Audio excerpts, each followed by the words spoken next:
Penuntun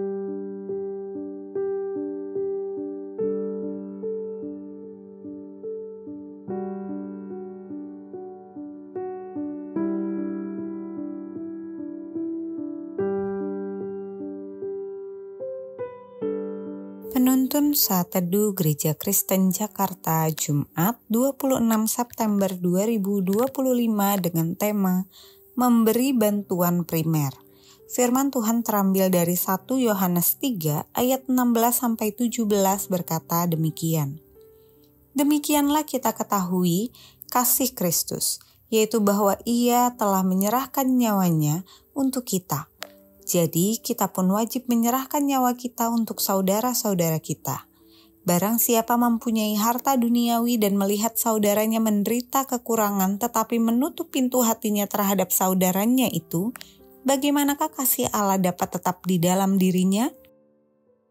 Pernah ada cerita hamba Tuhan sudah melayani puluhan tahun di gereja dan dilupakan. Dianggap bagian dari bangunan, bukan pribadi. Saudara-saudara di gereja lebih memberikan perhatian kepada pengkhotbah di luar yang diundang. Hal ini sama terjadi. Ada jemaat yang telah lama setia beribadah, hanya menunggu dan menunggu, berharap dan berharap ada yang peka terhadap dirinya yang membutuhkan bantuan. Sedangkan gereja lupa ada saudara yang membutuhkan bantuan dan perhatian. Gereja lupa atau tidak peka, mungkin sengaja melupakan saudara yang benar-benar membutuhkan bantuan dasarnya, sebenarnya ada di dekat lingkungan kita. Yohanes sebelumnya berbicara tentang kasih Allah, anak-anak Allah, dan bagaimana mengenali mereka, sikap terhadap dosa, lalu ia berbicara kasih anak-anak Allah ke dalam hal-hal yang mendasar dalam kehidupan sehari-hari. Ia mengatakan apa yang telah Kristus lakukan di atas kayu salib untuk kita, itulah yang harus ditunjukkan dalam perbuatan, kasih kepada saudaranya, bukan dengan perasaan. Kata saudaranya dalam bentuk tunggal dari transisi saudara-saudara di akhir ayat 16. Maksudnya di sini, saudara sangat membutuhkan bantuan kebutuhan primer yaitu pangan, sandang, papan. Jika tidak terpenuhi akan mengancam kelangsungan kehidupannya.